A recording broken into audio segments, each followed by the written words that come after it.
সরকারি জায়গায় মসজিদ করলে জুমার নামাজ হবে কিনা? সরকারি জায়গায় যদি মসজিদ করেন জুমার নামাজ হবে কিনা? উত্তর হলো জুমার নামাজ তো হয়ে যাবে, কিন্তু সরকারি জায়গা মসজিদ বানাবার জন্য আপনি অবশ্যই যথাযথ কর্তৃপক্ষের অনুমতি নেবেন, নিয়মতান্ত্রিক ভাবে মসজিদ করবেন।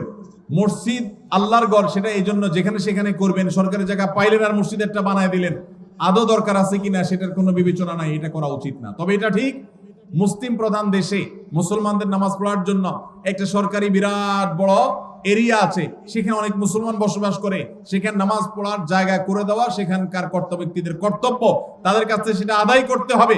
কিন্তু তাই বলে আপনি চাইলেন আর খেয়াল খুশি মতো যেখানে সেখানে মসজিদ করে নিলেন, এটা করা যাবে না।